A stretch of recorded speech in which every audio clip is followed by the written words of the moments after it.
Hello and welcome to the formal review. Today, we will be having a very special episode.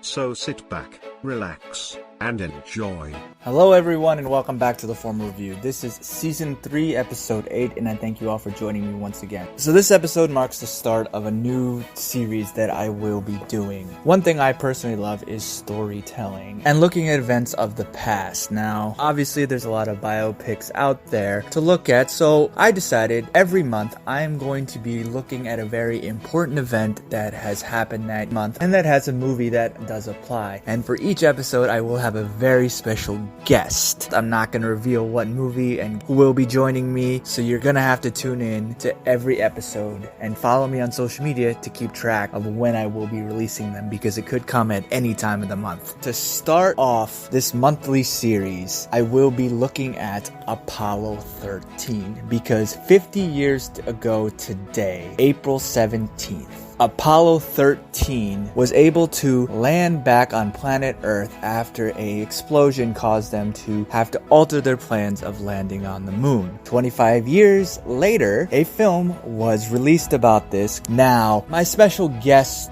this episode is my dad. How are you doing today? I'm doing fine. I'm inside where it's warm. It's not snowing where I'm at, so... That's good. So for those listening who don't know this, my parents actually live in Minnesota, whereas I live in Philadelphia. So there's pretty much a high chance for snow about 9 months out of the year. I wanted to have you on here because during the Apollo missions, you were obviously around then. So I thought it'd be a good situation to get you on to maybe talk about what was going on back then and what the feeling was of the country back then, because obviously nowadays it's very different, but I always want to just kind of get a new take on things. So my first question to you is, what comes to mind when you think of the Apollo missions in general? Well, what I think of there is this is the culmination. Apollo 11 was the culmination in July of 1969. That was a culmination of the 10 years of effort within the United States to respond to the Sputnik scare in the late 1950s by the former Soviet Union. So that was the culmination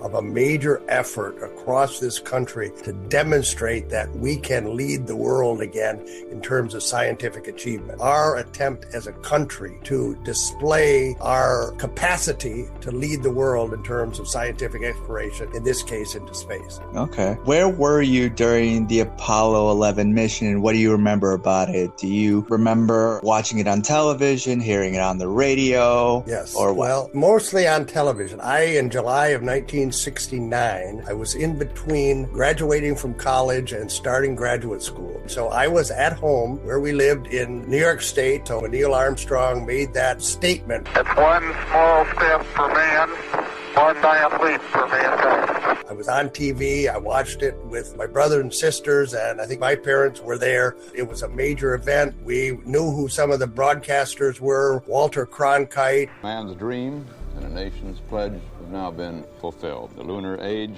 has begun. How easy these words are rolling off our lips now. Man on the moon, a walk on the moon. And yet to say the words and to stop just a moment to think about them still sends a shiver up and down the old spine. Man on the moon. Oh, boy. What? I'm speechless. I was there and watched it on television. So fast forward a few months and you get to the Apollo 13 missions. It's significant for a different reason, because they obviously had a poorer outcome and it ended up being a more intense situation. Where were you while this was all happening, and what do you remember about it? Well, I was here in Minnesota, and the situation in terms of intensity was different. The Apollo 11 situation was very positive. The country is watching it because it transpired over, a 10-year period or so to major accomplishment on the moon. When we got to Apollo 13, people have gone off into their normal day-to-day activities, and the moon was not as a higher priority. And so when you do it a third time, people tend to get complacent. So there wasn't a lot of national interest in the actual going to the moon. But once it got to the point of there's a possibility there was going to be a catastrophe, and the drama associated with that was different. And the interest was not what's the major accomplishment, is can we address the issue and get the astronauts back safely to the Earth. Mm-hmm. Yeah, and April 17th is the 50th anniversary of them coming back in, which leads also into the Apollo 13 movie, which interestingly enough is also the 25th anniversary of the release of that film. It was directed by Ron Howard and starred Tom Hanks, Kevin Bacon, Bill Paxton, Gary Sinise, and Ed Harris. Interestingly, this is actually 1 out of 5 films that Hanks and Sinise have starred in together, being Forrest Gump from 1994, 1999's The Green Mile, 2005 Magnificent Desolation, Walking on the Moon, and 2009's Beyond All Boundaries. The astronauts Jim Lovell, Fred Hayes, and Jack Swigert were played by Hanks, Paxton, and Bacon respectively. As I said, today, April 17th, 2020 is the 50th year anniversary of the crew landing back on Earth. We are also approaching the 25th anniversary of the release of and I think that today a lot of us are in a similar situation. Due to the coronavirus pandemic, life has changed extremely. We are moving forward with hope that everything will be okay, but no one really knows what will happen exactly. So, what did you like about rewatching this film? What I liked about it in terms of the most positive was the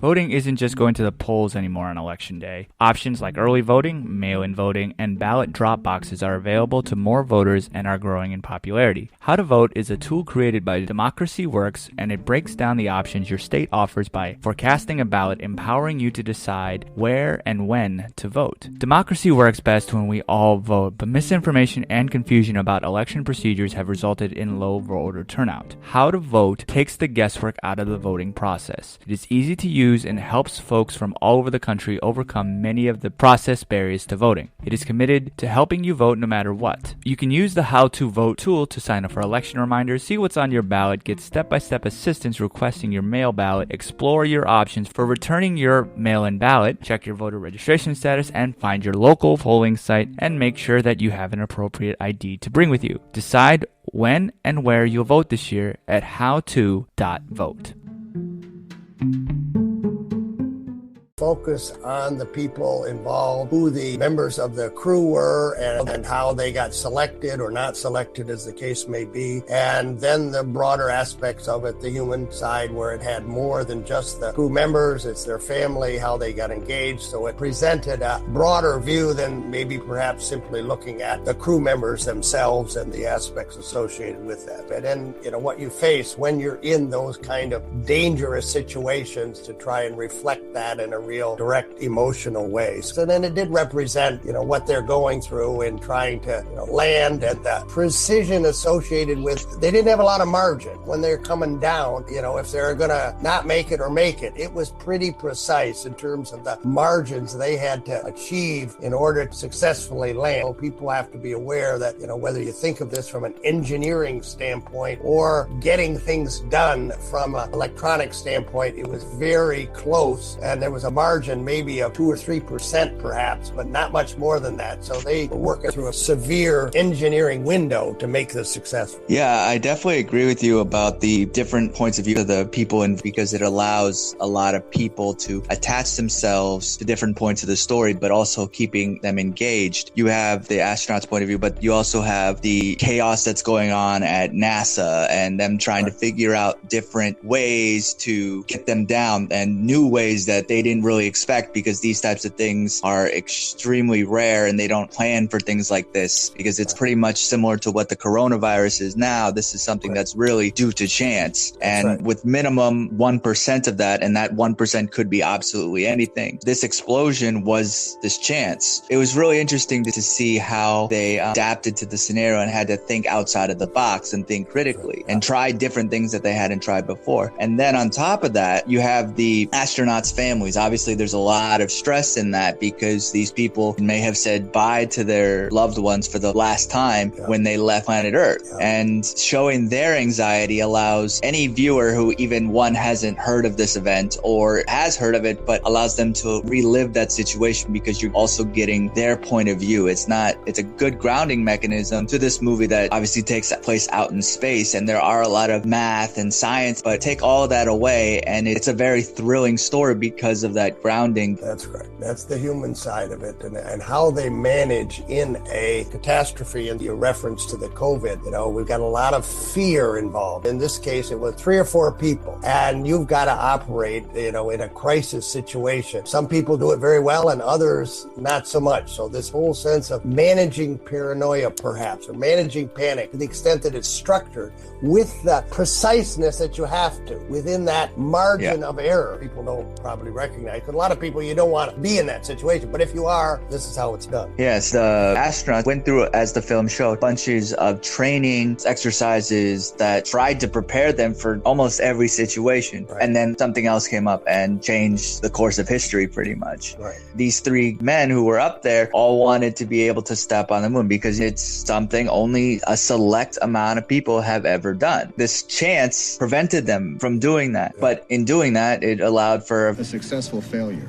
that made them more memorable. That's correct. Yeah. The acting done by Hanks, Paxton, and Bacon were able to show you these emotions that real people would have, Right. whether that be confidence or the somewhat but still keep a level head in a situation like this and not be able to freak out, and good reaction thinking and be level-headed on that note. Yeah. It's a rarity to find people that do, quote, manage well in a dangerous situation. Or, the normal term is don't wait until you're in the 11th hour when you've got to perform for that last hour to get to midnight and get your work done. I think in this case, it demonstrates that some people are able to do it and do it well. But then how do you replicate that, or should you replicate that for other conditions, whether it's as drastic as this or it's flat tire? How do you manage in a disaster kind of situation and come out of it with the results that you prefer? Yeah, and I think you obviously always have to be willing to adapt and do different things that you weren't trained to do. For example, we can't make any guarantees. We designed the LEM to land on the moon, not fire the engine out there for course correction. Well, unfortunately, we're not landing on the moon. No, I don't care what anything was designed to do. I care about what it can do. we have to adapt and do things that we never thought we'd do before. Yes. So I guess, was there anything that you did not like about the movie? Well, this is more managing expectations, but from where you started, the beginning of why did Apollo get going and why is it important to even salvage this trip? Others would say, gee, we spent too much money on the moon and so forth. So I would be looking toward maybe something they could have put in there that got to the point of addressing why is it important to go to the moon? If this was a documentary, then you're going to talk about why it's important to get these people back, what we can learn, because where the United States has gone during this period of time and afterwards is been a lack of continuity in thinking about why it's important to go to the moon. Beyond the managing of the drastic situation and the entertainment value and what would draw people in, it would be more of the educational side of things. What do you learn from this and why it was important to salvage this trip? Not necessarily because of the human life involved, but for the next Apollo 14, 15, or if it happened to ever get to Apollo 25 or 30, at least somewhere in there bringing that education. So you're getting to the point of why we still struggle as a country with, let's not do any more going to the moon. Science is not important. Let's do it and spend our money somewhere else. Yeah, I agree with that. The movie doesn't really have a very obvious theme. I think when watching it, all the answers to your questions kind of are in there, but they're not like directly said. Maybe in one sentence at the end. But it's honestly, especially with where we are at this point in history, the space program really doesn't exist anymore. I mean, it's obviously there, but the fascination definitely doesn't exist as much anymore because there's just so much that can be done at this point. And unless there's a reason, you touched on it a little bit earlier, you get to Apollo 13 and some people aren't caring as much because, oh yeah, we went to the moon already. And it goes into, honestly, when it comes to movies, how to keep an audience entertained is coming up with new things, so doing something that we've never done before. And that's what the space program was pushed on. But then once we accomplish that, how do you make something bigger afterwards? And movies struggle with that all the time. But in science, it's kind of hard to, because once you get to a certain point, to get to the next point, it takes a lot more time. And then the public isn't interested, funding is reduced, and then things can't actually happen. Or the things that are happening aren't clickbait or as attractive to the human ears or eyes, at least for those who aren't really interested in the sciences. But that's one of the reasons why I like this movie is that because when you look back at it, you really do see what they were able to do with honestly limited technology. Correct. There's one line where Tom Hanks's character brags about one computer that fits in one room and sends out millions of instructions, which the devices that you and I are holding in our hands, I'm almost certain without actually knowing the computer, are better computers than the one that got them to the moon. And it's really interesting because today, if we were wanting to go to the moon, to step on the moon and then come back and then that's it, with our technology, computers, just it would have been so much safer and relatively speaking cheaper. But from honestly, like I said, we've kind of lost the will to do that. And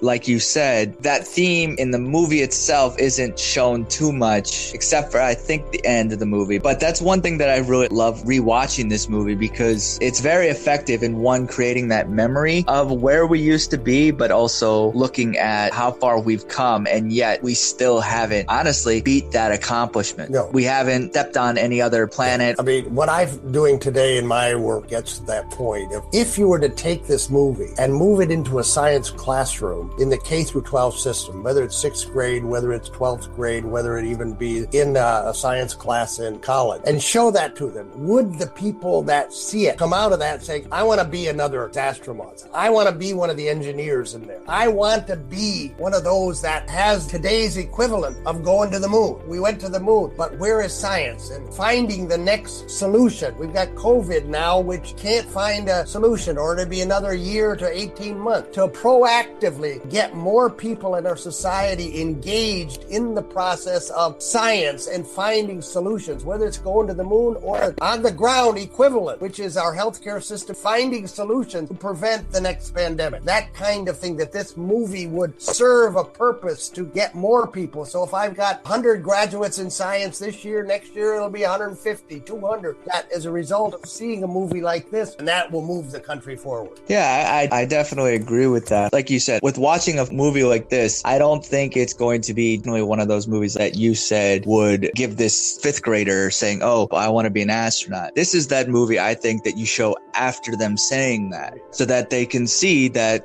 while you wanting this, you have to be willing to create critically. I think there are definitely other movies that are better for promoting astronauts and science. For example, I'm not sure if you ever watched it, but there's a fictional movie called The Martian that came out in 2015. And it basically does all of that. In the face of overwhelming odds, I'm left with only one option. I'm going to have to science the shit out of this. It shows why science is important and what you can do as an astronaut. Again, it's a fictional story, whereas this is obviously a true story. But this film does promote, like I already said, critical thinking and learning to think on the fly. You know, if you use the word innovation, this is innovation in a very dangerous situation, and you've got time constraint. What do you do in a really tight situation? So if you've got that commitment, I want to be XYZ in the future, but how do you manage in a tough situation like this and learn from that? So you're right. This is, managing. How do you become innovative when you haven't got a lot of time to think? It's one thing to say, gee, I got months to come up with my solution. You got an hour or a day, and lives are on the line. So how do you learn from this movie that this is how, that innovation occurs and they were successful? Yeah, I definitely think that this movie shows one of NASA's finest hours. For me, honestly, when it comes to the direction of Ron Howard, I think it's one of his best films, if not his best. Yeah. To your memory, as somebody who was being there, because I can read articles and see how accurate is this, but as somebody who was there and was experiencing it at the time, how accurate did the film feel to how the country was feeling at the time? I think it was probably 60, 70, 75% accurate in terms of emotions that when the people side, but also from the,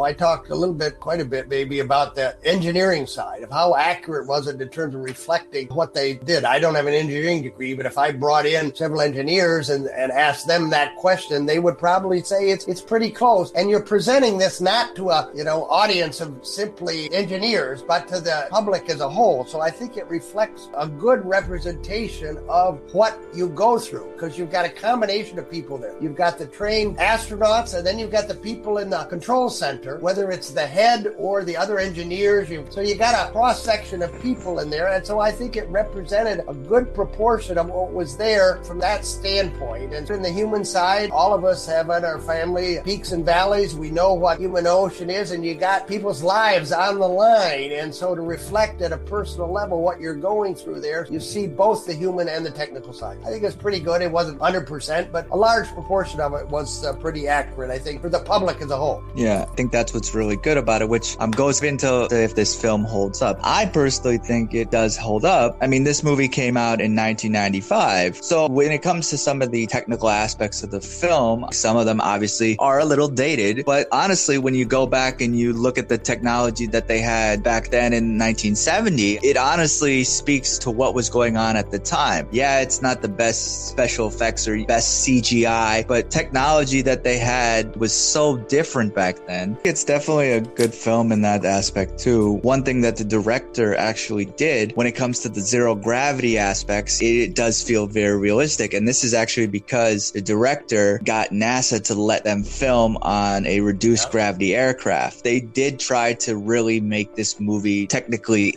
accurate. Yeah, going into similar to what you said, you can't go into too much of the technical because then it's not going to be as a dramatic film and the general population are not going to be watching it as much. 20 engineers, they would ask for something different from the public as a whole. That's right.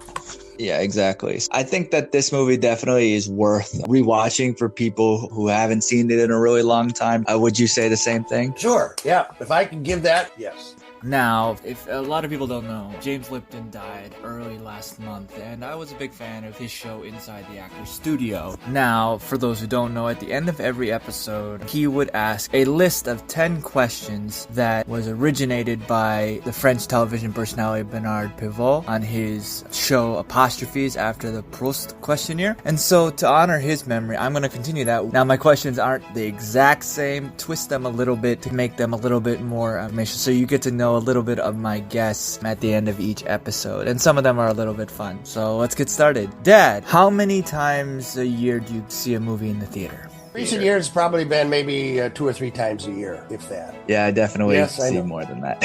How often do you watch movies at home? Recent, under the COVID situation in recent months, just because we have a lot of DVDs, it's probably sometimes 2 to 3 times a week. Do you prefer digital movies, because I know you watch this on Amazon Prime, or do you prefer hard copy movies? Probably prefer the DVDs or Blu-rays in the sense you have a little more flexibility and clarity is much more. Who, actor or director, will make you watch a film no matter what? Give me a Grant. specific example. Okay. What movie-related profession would you like to attempt if you could? If it's an ideal, this is more of a dream, but a performer in a musical or director of a musical, because I really like musicals. Now, what is your favorite movie or movie genre? Probably Gone with the Wind. What is your least favorite movie or movie genre? Mostly a lot of the ones recently that deal with too much violence, too many special effects and so forth. I believe in balance between the human side and the technical side and so forth, and so I'm more on those that relate to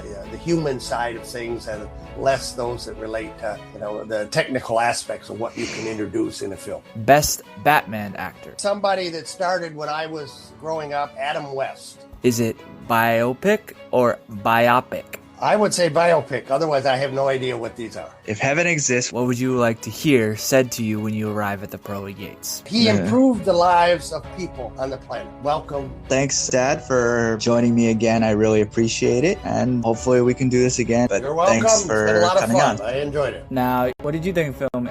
Let me know. Hit me up on social media. The Formal Review is on Twitter, Instagram, and Facebook. The URL is all the same. It's at The Formal Review. Please also subscribe to the podcast on your favorite service. It is on Spotify, Google, and Apple Podcasts, Podbean, and really, honestly, anywhere you can find podcasts. Also, I'm always wanting to grow and improve, so feel free to leave a review on your favorite service. I see the numbers, and I do this for you all, and I want to keep it entertaining. I really appreciate everyone supporting me by listening and talking about movies with me online. For those who have contributed financially, I really thank you for supporting me in that way. For those who want to financially contribute, please go to anchor.fm/the-formal-review and click support this podcast. And I thank you very much in advance, and any donation is appreciated. Thank you all for tuning in once again, and until next time, well, I won't say it to movies, but be safe, wash your hands, and take care, everyone. Thanks for tuning in to this episode of The Formal Review. We hope you'll join us again.